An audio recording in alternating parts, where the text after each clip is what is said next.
Hey everyone, Coach Megan here, and I'm so excited for our second edition of our Clients Tell All episode. On this episode, you're going to get to hear the realness of behind the scenes of what it looks like to be working with us and the results, the feelings, everything, all the BTS of working with Powerhouse Pageantry. And you get to hear from our amazing clients. So really, really excited for this episode, and let's dive right in. Well, hello everyone, and welcome to this episode of the podcast. We have 4 of my gorgeous clients on with me today for another Clients Tell All. You guys loved the first 3 episodes, and so we're going to shine a light on pageantry once again and give you all the dirty details of what's going on behind the scenes. Unfiltered, you're going to learn all the secrets that we've been hiding from you. Just kidding, we're not hiding anything.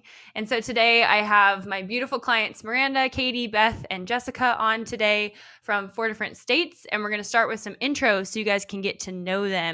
So let's start with Miranda, then we'll go to Katie, then Beth, then Jessica. So tell us who you are, where you're from, and a little bit more about you. Hi, y'all. My name is Miranda Moore. I am a Miss America organization contestant from Georgia. I am an environmental engineer, and I'm really passionate about being a woman in STEM, environmental advocacy, and also education advocacy. Hi everyone, I'm Katie Kavides and I'm from Indiana. I'm really passionate about business as I started my own business at 24 years old, and I'm very passionate about child abuse prevention advocacy. Yeah, so powerful. What a worthy cause. Beth, and then we'll go to Jessica. Alrighty, hello, my name is Beth Good. I just got back from competing at International United Miss last week. And I'm also a kindergarten teacher, and I love my little kiddos. They're awesome. And then the only other thing that I really want to share is that I'm passionate about domestic abuse as well as just relationship abuse in general. So. Hi, everyone. My name is Jessica Lindy, and I was born and raised in this small town of Central Washington called Sunnyside, Washington, where there are over 300 days of sunshine a year, just like you would expect with the name. And I'm currently going to school in Utah at Brigham Young University, and I'm currently pursuing my master's degree in exercise science. And what I'm really passionate about educationally and what I want to dedicate my life to is women's health research. So I am currently looking at specifically how the menstrual cycle affects our exercise and vice versa. And so that is what I am doing right now there. And then within pageants, I am competing in Washington through the MAO system.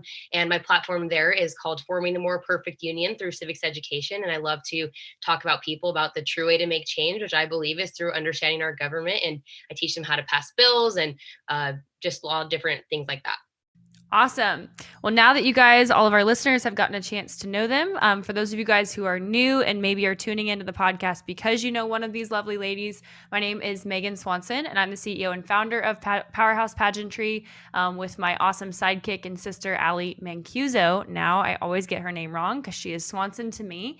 And we are operating in almost all 50 states. And if you're just listening to the podcast, go back and listen to a bunch of other episodes. That's why we're here. We want to give as much free information as possible to put goodness into the world and into our industry, being able to help people grow and change and become who they were created to be. So on those lines, my first question for you guys is, I want to know, we've all gone through a lot this past year and a half, and we're all in different parts of the world, which I really love. We have Arizona, Georgia, Indiana, Washington. I'm in Nebraska. And I want to know specifically whether it's inside of pageants, through the mentorship of you guys working with us or, whoever else your other mentors are. What do you feel like is the biggest aha moment that you've had in your own life or that you have grown, learned, changed through since kind of beginning of 2020 when all of our lives changed? Let's start with Beth, and then you guys can just kind of signal and go around the horn. Yeah, absolutely. I think that this is something that really happened for me, was just realizing that my worth is my own. It does not fall into anyone else's hands, and they have no control over, what my own worth is. I set that for myself. And so, using positive affirmations, speaking to myself kindly, those are all really, really helpful ways that have helped me change my outlook on that, just not putting my worth or who I am in the hands of someone else and what they say or what they do to me. It has nothing to do with them and everything to do with how I react.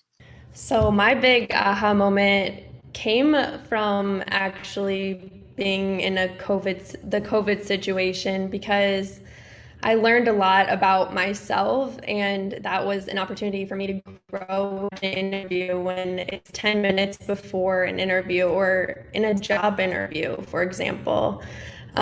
Just those 10 minutes going into it is super crucial. I've learned to use other coping mechanisms like meditation to prime my mind for the situation I'm going into, and especially this year, I think it's just the year of being really bold, since we didn't have all those opportunities last year. I think it's just stepping into things that you never thought you might do, or might have been hesitant to say yes on. So for me, it might have been being on this podcast, or starting a business when you don't have all the answers, and you never will have all the answers. So two big things I always tell myself is to just do it anyways, no matter how you feel, and to do it now, or else it might not ever get done. Amazing. Jessica?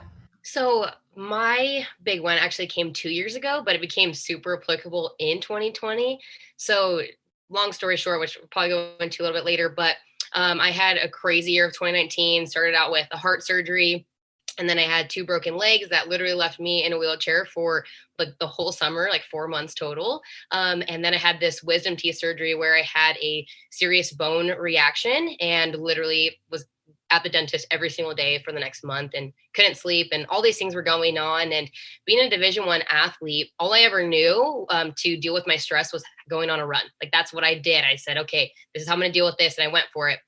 Well, that was not an option that year. So I had to figure out how to deal with stress in other ways. And it became super important in 2020 when there was literally a lockdown. Being in Washington State, every state was a little bit different, but we were locked down for a long time and we literally couldn't go outside. And so being able to find out how I can manage stress in different ways besides going on a run, I found out I love painting rocks, like doing little things like that really bring me joy in my life. And so that was something big that really helped me in 2020. I would say one of the biggest things that I learned, and a lot of this was through doing Powerhouse and doing the, coaching, was that I'm very achievement oriented. And I always knew that. I love the Enneagram. I'm a 3-wing 2. Achievement and success are like my love language. I like diverge into a whole new category. I really am driven by success and by like other people's perception of me. And I think with COVID and with being a senior in college and kind of like graduating and some of my dreams that I had coming to fruition and some of them not, I realized that a lot of my worth came from beyond achievement, which was something that I really needed to learn. And that was a really healthy, like, stepping stone for me. And I definitely think that competing in MAO helped me do that, because I was thinking, when I first started competing, it was like, I have to win, I have to win, I have to get awards, I have to achieve things. That's my core goal. And then the more that I competed and the more that I met people and was doing coaching, the more I realized that the growth that I was experiencing was much more important than the extrinsic, valuation and achievement of things. And so getting to go to Miss Georgia and getting to, compete and do all these things and really see how much I had grown over the past 2 years, and not think about my placement at the end of the week, or, what plates I was going to walk away with, but knowing that I had done a really good job and that I had grown so much and that I was really proud of myself was a really big, like, growth point and stepping stone for me, especially kind of going into adulthood, where I feel like that extrinsic achievement kind of goes away, and you have to focus on who you are and what you can bring to the table as you go into like the workforce. So it was a really big stepping stone for me and was important with this transition in my life. Yeah, that's awesome. Well, I first want to say that I'm proud of every single one of you guys, and I have personally gotten to be a part of a lot of your guys' success and growth, and just watching you guys change is one of the reasons that gets me out of bed every day, which is, so awesome. So congratulations to you guys. And I want to ask a question on top of that. I think much like a lot of you guys were on our call on Wednesday for our expert call this week. And if you haven't, go back and listen to it. But we really tried to get down in the nitty gritty of, I think a lot of times we hear these personal development gurus or entrepreneurs or people that we respect say these sentences like, oh, I grew so much, right? Or like, oh, I learned so much. But personally, I'm like, it's not really helpful until I know how, and I can make that tangible in a way that I can apply that right now. So I want to ask you guys, and again, we'll kind of go around the horn. If you don't have something to say, totally cool, because somebody might have took the words out of your mouth, which is great. But I want to ask, like, how do you know that you're growing? And maybe how did you start what does that look like for you? And in what ways, do you feel like you've grown the most? Was it in ways that you expected? Was it ways that you didn't expect? But like, how do you know that you're growing? And what does that moment look like? And then like, what kind of is that growth for you? What has that been? I can start because I just touched on all this growth I experienced. So I feel like this is my time to weigh in. I think the biggest thing that I noticed, like growth point, something that once it happened, I was like, oh my gosh, I grew so much, was when I changed from going into an interview thinking, oh, the judges are like this, so I need to say this. They have this certain mindset. And so if I want to win, I need to have that exact same mindset. Or going into an interview and thinking, oh, they said on the job description they'd really like someone who was XYZ. I might not have all of those traits, but like I can try to make it seem like I do for this interview. And my shift became, if they like me for who I am, that's great. And if they don't like me for who I am, that's great too. And that I just needed to be so sure of myself and what I brought to the table and who I was, and be so sure that Miranda is X, Y, and Z. And if that's not what you're looking for, then I'm not the right fit for that job or opportunity or whatever that may be. And I think that was the biggest growth point for me this year, was just coming to terms with, you might not be everybody's cup of tea, and that's okay, because you shouldn't have to change to, fit a certain mold or to make somebody happy. You should just be who you are, and whatever that outcome is, as long as you go into it authentically, it's like a good experience. Yeah. Before we get to Beth, I have a follow-up question that you guys can incorporate too.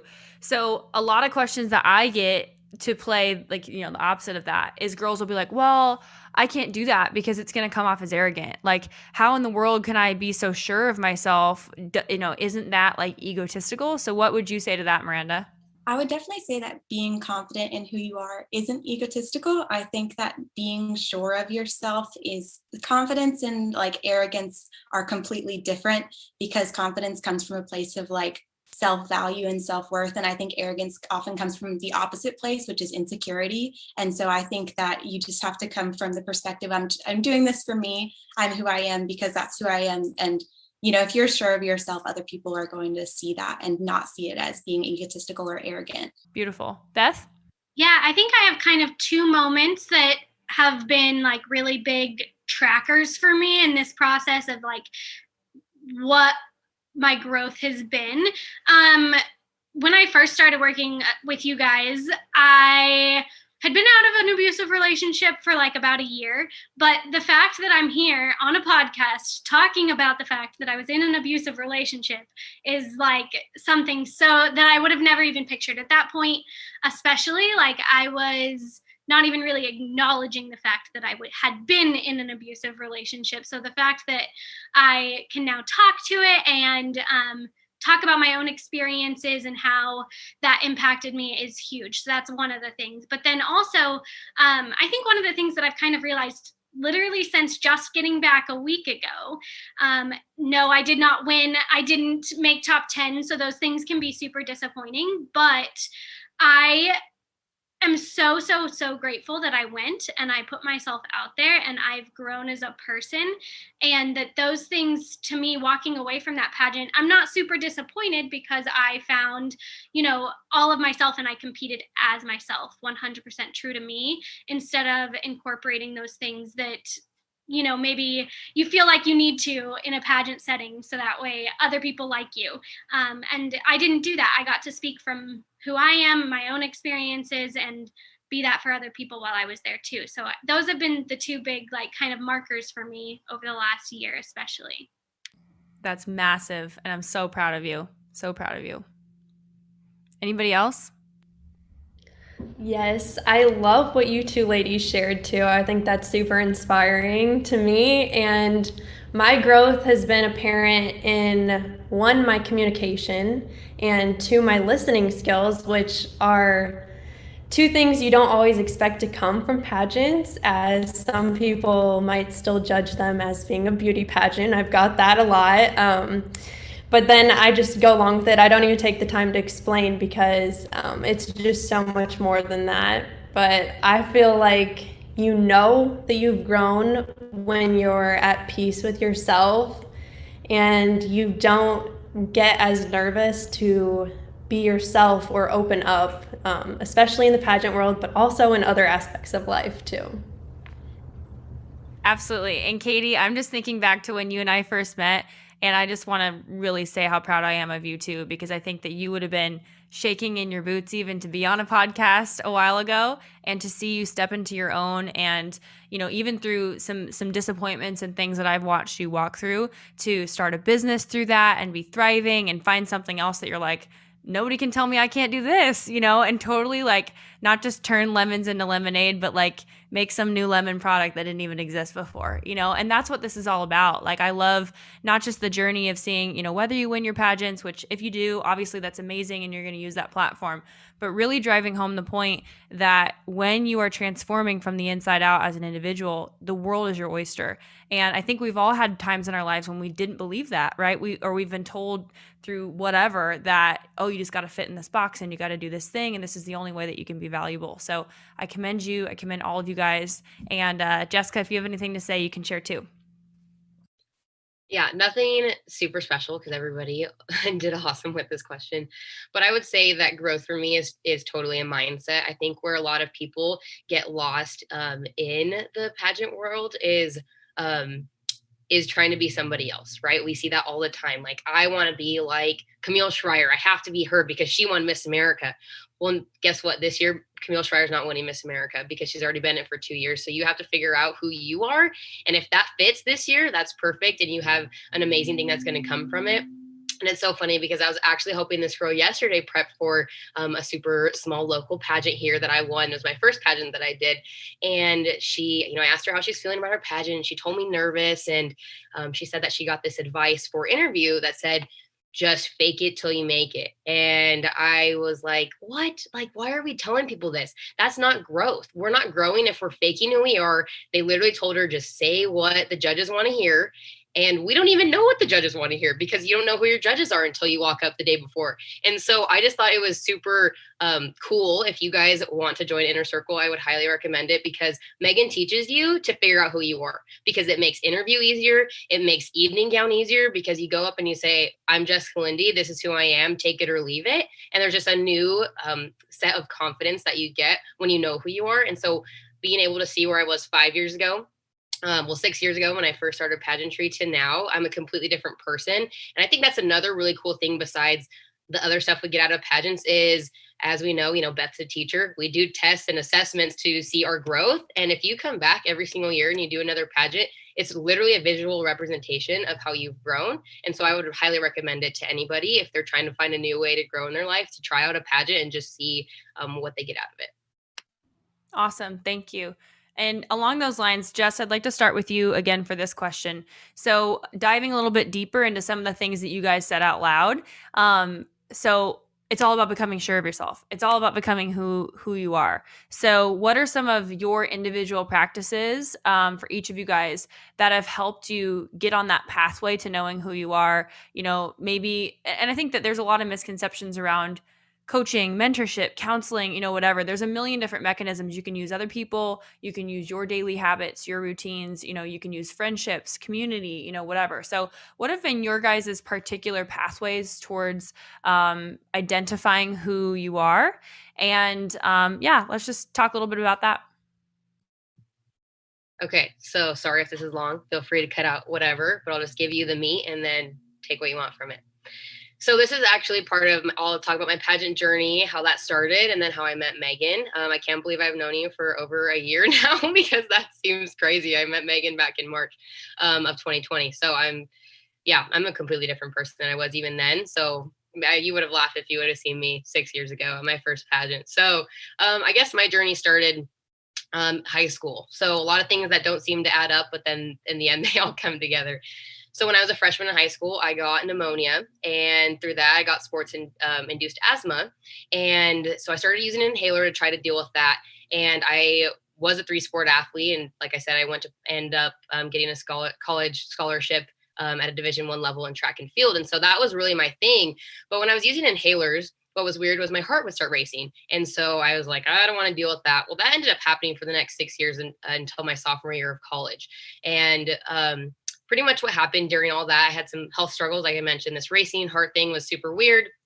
But my sophomore year of high school, I decided I wanted to do a pageant because it really felt like I can make a difference in my community. And I think sometimes we are looked at as the pretty pageant girl, but really these girls are super passionate about what they talk about. We're not just saying this is my social impact and I love it. It's literally we dedicate our lives to these things. And so seeing that in the past, I really wanted to do that. And so I did my first pageant, which everyone was shocked at because I wore my Letterman to school every day and my Nikes. And then I ended up winning my first pageant, and it ended up being a super cool journey that I'm on.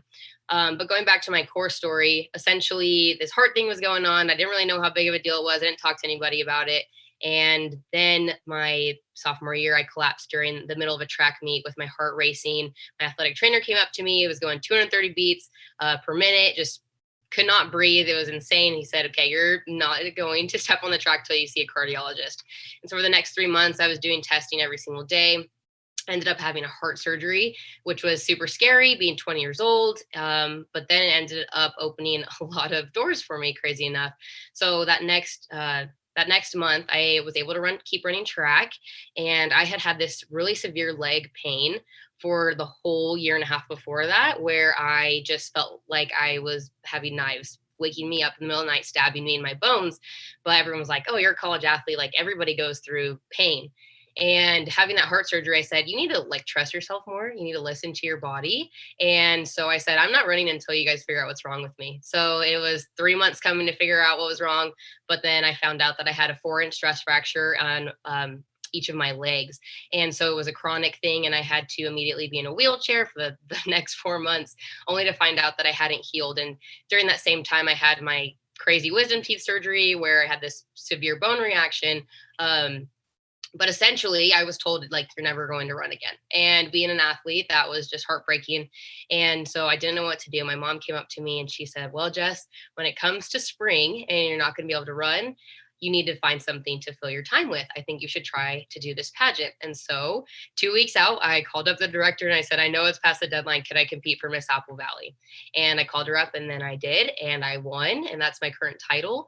And that was something I just felt like that was enough because my whole year had just drained me and winning was enough. But by the time, state started coming around, March of 2020 hit. And obviously we know that changed everything for everybody. And a girl who was on the podcast a couple weeks ago, Rachel from Washington, she said, hey, there's this girl in Nebraska who is going to hold this session for all pageant girls. It's free. You should get on it because she's going to teach us how we can handle preparing for a pageant, even though it's been moved past year. And I was like, well, I'm not doing anything better with my time. Everything is canceled. So I hopped on it and automatically, I had weird ideas. I'm like, oh, she's a pageant coach, but Megan is super special because she's not just a pageant coach. She's a life coach. She guides you. She's a mentor. She's super active in her church. And so I just automatically clicked with her, called her the next day. And ever since then, I've been her client. And what I think is super cool about that journey was I ended up, instead of doing more of the pageant coaching, I actually used her as my mentor to do personal growth. And what I found out about myself was my whole life, I thought, I didn't know what the Enneagram was until I met Megan, but I knew I was an achiever, right? Like I was valedictorian in high school, 4.0 college as well, college athlete. Like I knew, oh yeah, I totally fit a 3. Well, then after taking the test and talking with Megan, I found out at heart, I truly was a 2. But because I had, these siblings who were college athletes and they were valedictorians, I just followed suit and I never was who I wanted to be. So when I walked into the interview room, I was, oh, I'm the 3. I'm the achiever. Look at me. I'm so awesome. But really, that's not who I am. I'm the nurturer. I just want people to feel loved and happy when they walk out of the room with me. So being able to work with Megan, I really, hopefully you could see, I found who I was. I found who I was just from being able to work with her because she cares about who you are as an individual and she doesn't want to mold you into somebody else. But essentially that's how I found out who I was literally working with Megan. I had no idea. I thought I was super healthy, was who I was until I found out, whoa, you're an Enneagram too. And ever since then, I've just been trying to develop that. That's awesome. Well, thank you. I forgot half of that story. So that's really cool.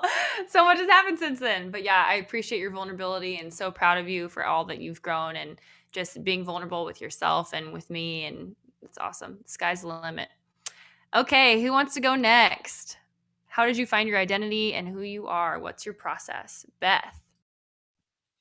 Yeah, so it definitely was a huge journey and took a lot of time. But the one thing that always stuck with me and has been like a really, really big guiding force is using the morning mastery framework, which is something that you learn about if you go through Powerhouse for coaching and stuff. But one of the things that helped me, I mean, I was reading it every single day, but just going through that process of figuring out the things that I am good at. One of the things that's on there is past successes. Have I ever gone through and like tediously written out any of my success in the past? No. So I didn't even see those things as successes necessarily until I started to write them down and really, figure those things out through that way.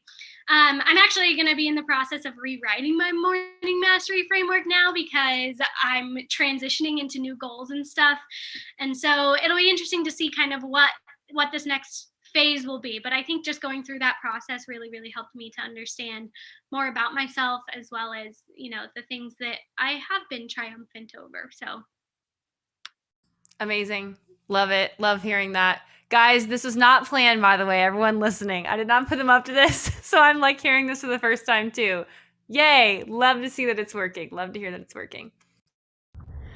That's so funny. I was on the free call too, and that's how I found you. And then, yeah, the rest is history. But in regard to finding my identity, I think it's who you surround yourself with.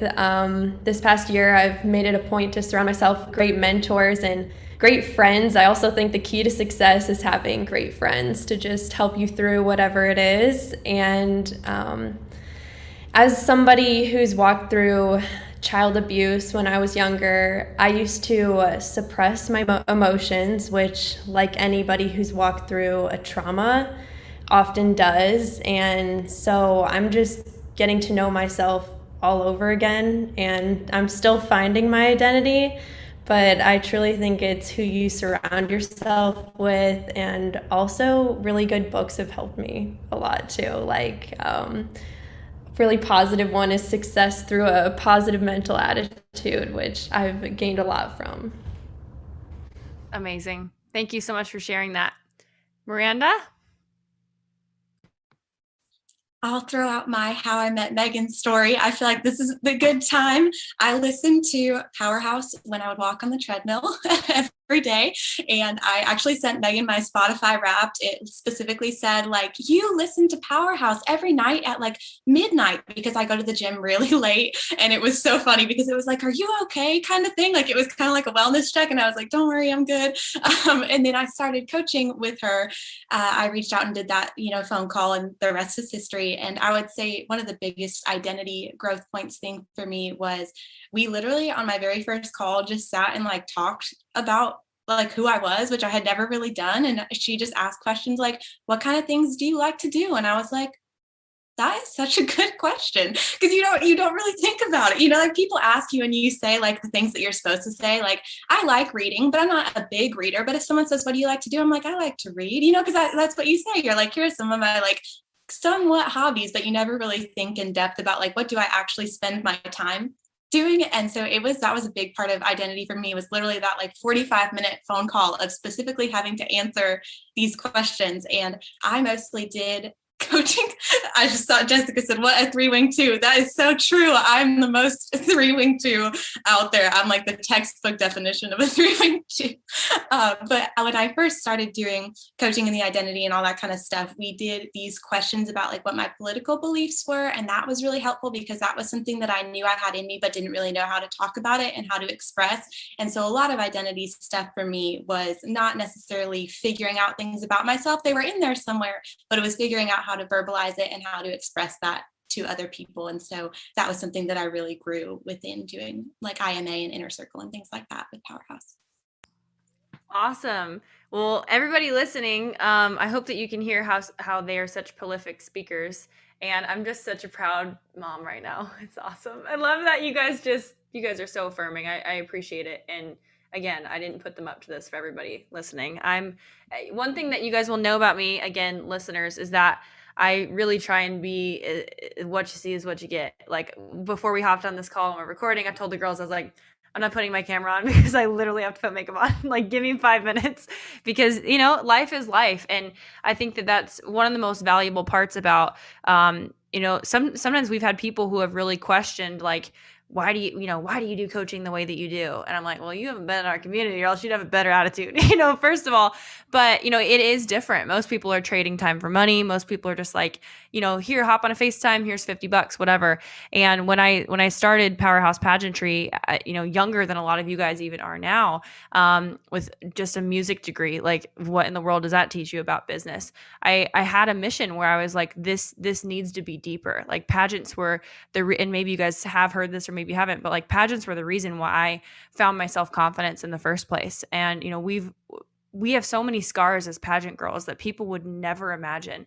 Abuse, these trials, sickness, illness, mental illness, these things that none of us asked for, but they happen. And what I love about the clientele that God's given me the privilege of really stewarding your lives and your identity, that I take very seriously, is that you guys are going to be the world changers that go on to tell your story and get to show people that, you know what? Yeah, I might look polished on the inside, but that's because I have an inner self-worth that is telling me, you know what? You deserve to look beautiful. Like, what do you like to wear? How do you like to wear your hair? How do you like to do your makeup? But it's because we're polishing on the inside, and we're being willing to raise into the light these ugly, cobweb parts of our life that are awful, that maybe we didn't want to look at ourselves. And I've tried to create the best of my ability, through the Lord's grace, to put a bunch of girls from different backgrounds together who learn how to love each other and be vulnerable on freaking Zoom, and a lot of you guys are becoming best friends, through a screen, and then we finally get to meet each other in person, as many of you guys did, which is amazing. But it is different. And you know what? I hope that if there's one legacy that I leave or whatever, that kind of mindset and that mission can spur into your guys' lives, where you're starting companies, or you're advocating for the things that you're passionate about, or interviewing for that job that you never would have interviewed for a year ago because you didn't have the mindset of thinking, yeah, I could do that. Why couldn't I do that? Why not me? You know what I mean?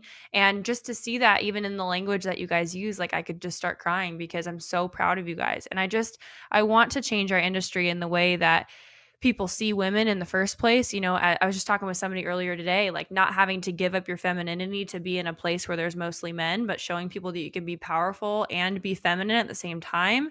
And I just am so proud of you guys that you're breaking stereotypes every single day, whether that's through a pageant or whether that's something else. And so I really want you to know how proud I am of you guys. And I appreciate everything that you're doing and everything that you will do even after pageants. So really, really proud of you guys.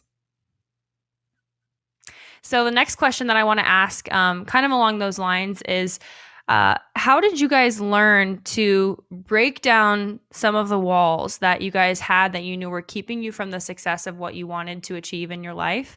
And we do that through sisterhood. We do that through throwing you into situations sometimes where you're like, I don't really want to be vulnerable around these other people.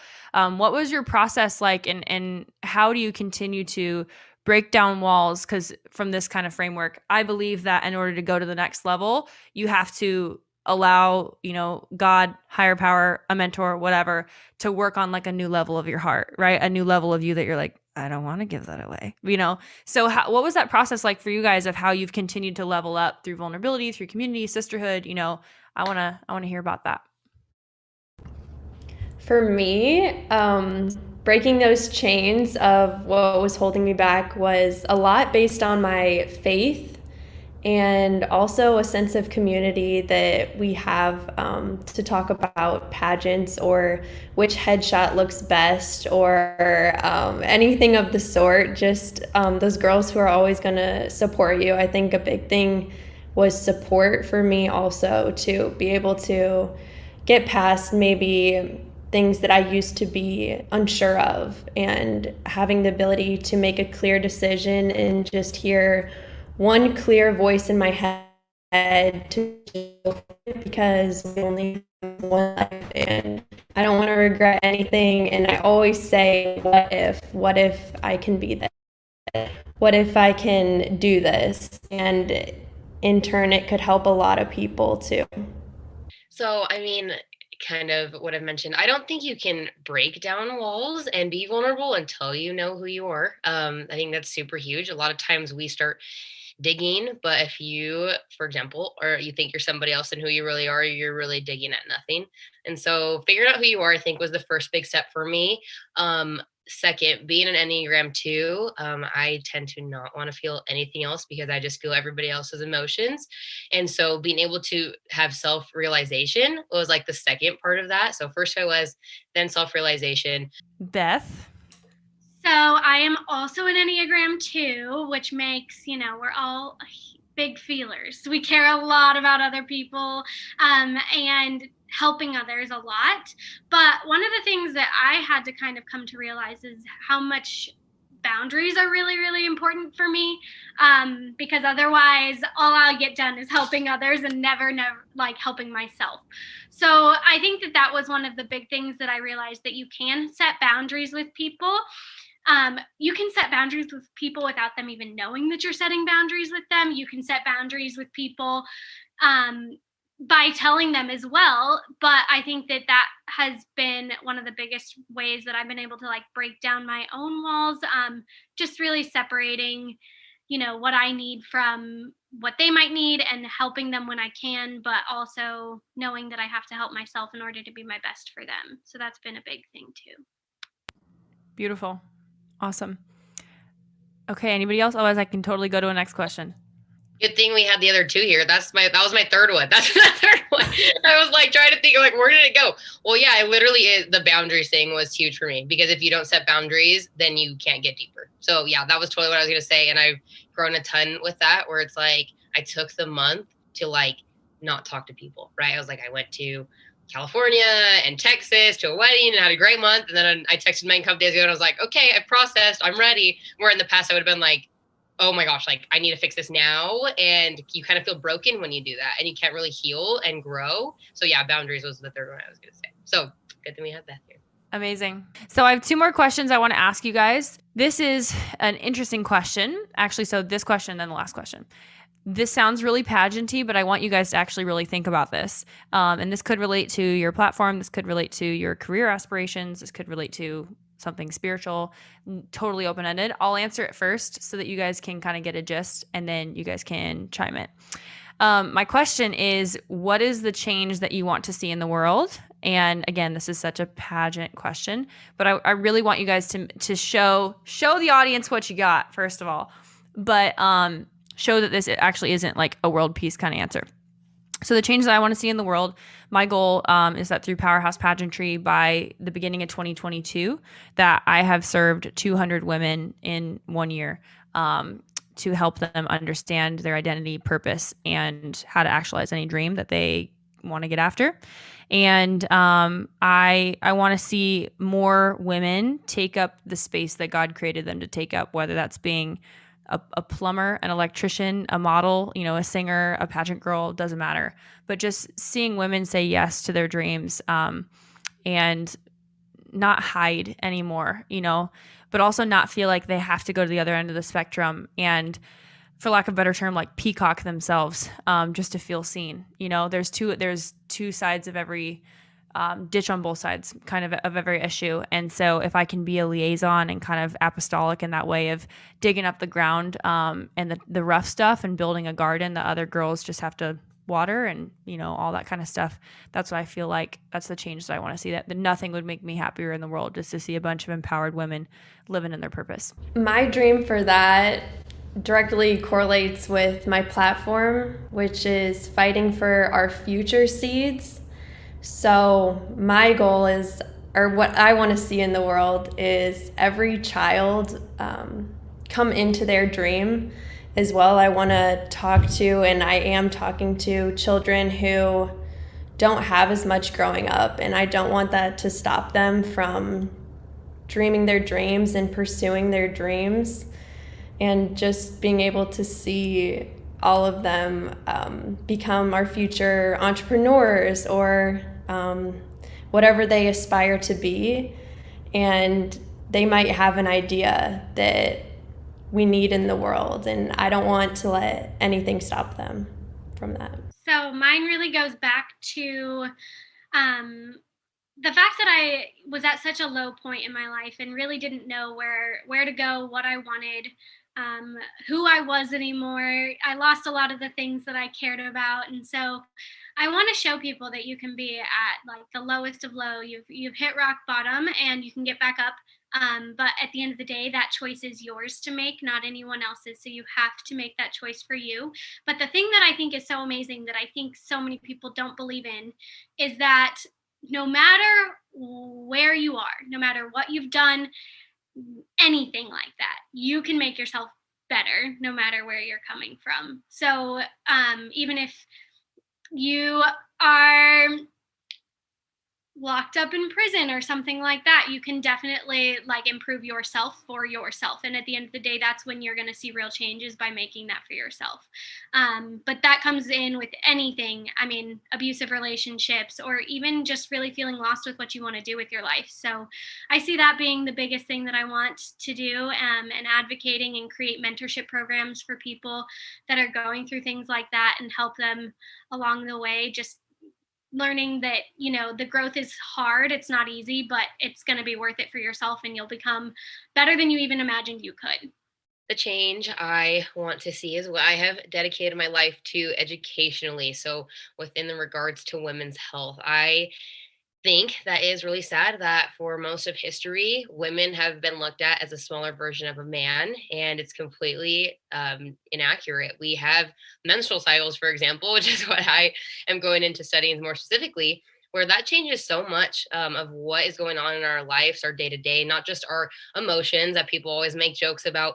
PMS, but literally how our body's functioning, our regulation of our sleep, body water, so many things that we don't even think about. And women don't even know this about themselves because we don't study it, because we're little men, for example, right? That's what we hear. And so, what I really want to change is being able to help people, and specifically women, realize that they are different and we are special, and help them figure out what the best exercise plan is for themselves in order to feel great on the inside and the outside, and be able to help them figure out what to eat to fuel their bodies. And so if I am one day able to say that I did that for a large number of females, then I would feel like I made the change that I want to see in the world. Touching a little bit on what both Jessica and Megan said, I am a woman in engineering, and so there are only 18% of us graduate from college with engineering degrees, but then only 11% of women are actually licensed engineers of the total percentage. And so I would definitely love to see more women in engineering. That's something that I try to talk about a lot, especially with young people, about kind of being able to see yourself in a STEM field and see yourself in a field where you may not be as well represented, and also being able to be feminine in that and be who you are and not feel like you have to conform. So I loved both of those things. And then another big thing that I would love to see, what I kind of in the same way I'm dedicating my life to, is some change in the way that people view the environment. Environmental advocacy and, taking care of the environment and sustainability has kind of become like a trend, for lack of a better word, over the past couple of years. And I think that it's really changed the narrative to put like individuals at the core of environmental problems, when that's genuinely not the case. Businesses and large corporations and their decisions are what are really shaping, our environment. And if we don't start holding people accountable and making changes, then there's not going to be an earth for people to live on in a much shorter time, I think, than people are even able to imagine. We're at a really rough point with environments right now. And so that's definitely something, if I could change something, I would definitely want to highlight that. Yes, it's important to make small change. And we talk so often about small, imperfect growth being better than no growth at all, and doing your part as an individual. But I also think that it's important for us to start holding people accountable on a larger scale for what they're doing to our planet, and making sure that we are having an environment for future generations and an earth for future generations. And so I love studying that. It's kind of my way of hopefully being able to make, a little impact when I go. Hopefully, air quality is better somewhere, or there's a permit that helps stop somebody from making a decision that could hurt others. So that's definitely a change I'd like to see in the world, is everyone taking our environment more seriously, and trying to do that on an individual level myself. Awesome. Yeah, I agree with you. I was studying that for Miss USA. Well, not like the environment in general, but certain parts, and was just studying how in even like metropolis cities like I live in, how some people have to drive, 10 miles just to go to a recycling, like anything, and including myself. And I'm just like, who is incentivized to do that? Like, can't we just stick a recycling bin like at the end of my apartment? Like, it's not that hard, So I hear you on that. Well, and finishing out the last part of our podcast, I just want each of you to kind of give your words of wisdom to maybe, like I said, the younger version of you, females all over the world, just kind of 30 seconds or less. What would you want to say to somebody to encourage them, no matter where they're at in their journey, and anything else that you think would be a blessing to them? My advice would be, if you don't want to spend another year doing the same exact things, then make that bold change and go for it, and don't let anything or anyone stop you. Like, if it's an example of mine is my cosmetics business. I've heard a lot of people tell me that I can't do it, and I still will, but I will never let that affect my growth and my movement towards what I'm passionate about, which is making people feel beautiful. And I won't let anything come in between that. So my big thing would just be to dream big and never let anything stop you. Just truly, truly believe in yourself. I never really understood what people meant when they said that, you've already survived 100% of your hardest days. And it can be really hard to get caught up in the fact that you're going through something right now, but there's always, always, always a bigger picture. There's always a bigger purpose for your life, and to never give up on what you want, even if that just means being a better version of yourself. So just keep pushing through. You're gonna be okay on the other end. And that's something that I truly know about myself now. No matter what I go through, I will survive. So I will be able to keep pushing. I would say be where your feet are, both like literally being in the moment and then like emotionally and mentally being where you are. I think that it's really hard to grow as a person and actually become a better version of yourself if you're constantly living in the future or in the past. You have to be in the present and looking at like what you're experiencing and how you can grow in that moment. And that's something that I know a lot of times I think people in all of the worlds that all of us are kind of in collide with, is that you want to be at that next phase. You're working so hard to get to the next place and you want to be there so badly, but you have to sit in where you are to be able to get there. And so that's definitely advice that if I could go back, I would give myself, because looking at all the moments that I kind of missed getting to be in because I was so worried about what's next or what's happened, that'd be a big change that I think I could make in my life. It's funny saying if I could go back, but you can't. So now I'm here and I've learned it and I'm moving forward. So just to reiterate some things from earlier, but one, I would definitely say do some serious self-reflection and find out who God created you to be, not who others think you should be or who your parents say you should be, but literally who you were meant to be would be the first step. And find out your Enneagram number, read the book, The Road Back to You. That would help so much. I wish I read that so many years earlier in my life, but that'd be my first step. And then I would say write out who you want to be. Like, if you're wherever you are, there's always so much more room for growth. So write out that person you want to be, right? What's the perfect day look like 50 years from now? And then find yourself a mentor who can help you get there. I always thought that was so taboo. Like, I don't need help. I mean, my parents are awesome. My family's awesome, but no one's an expert. And especially me being a first generation college student, there's a lot of gray area in my life, which I have no idea where I'm going. Also being the first in my family to really do pageants and stuff like that. So find yourself a mentor.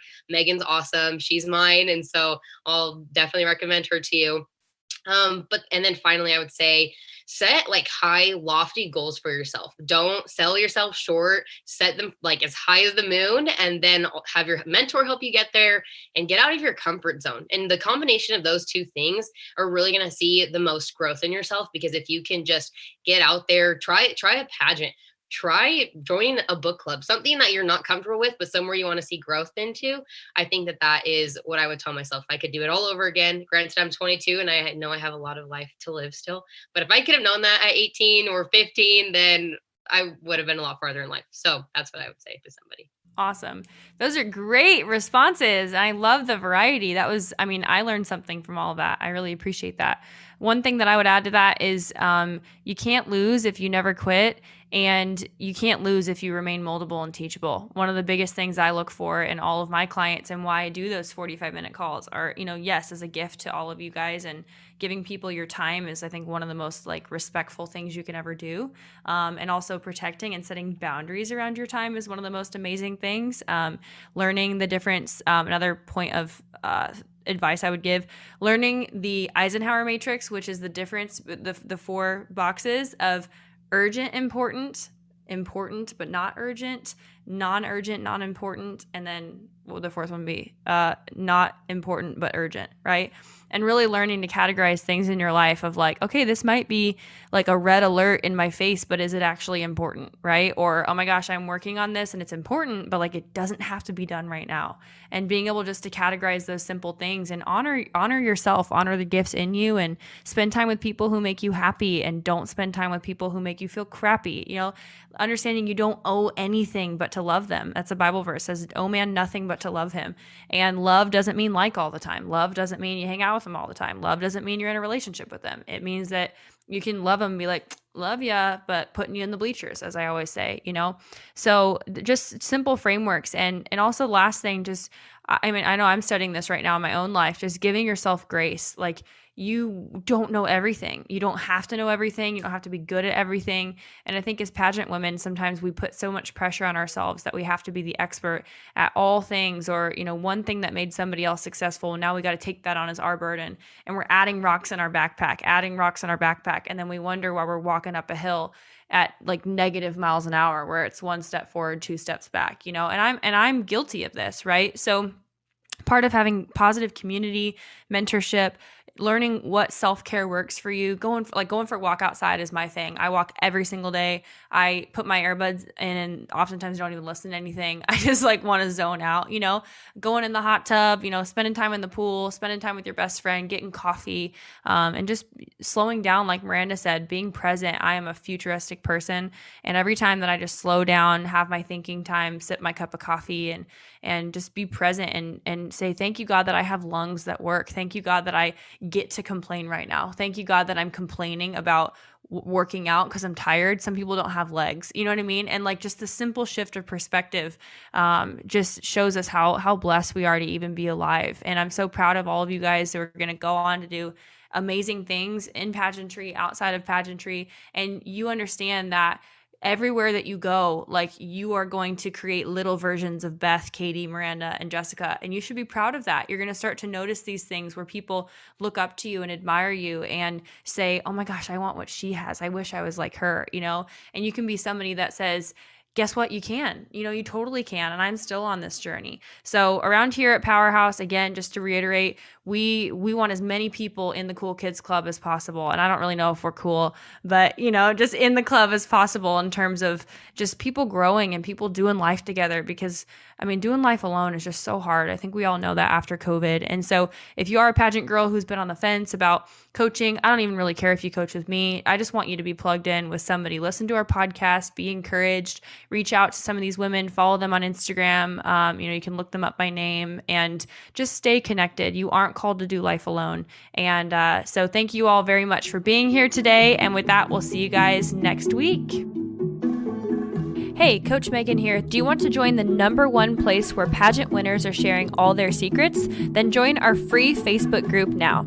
Inside, we'll teach you how to win your pageant interview, dominate your onstage question, and master that pesky mindset too. It's all inside of our free Facebook group. So grab those trainings now. Just click the link below in our show notes, and we can't wait to see you there.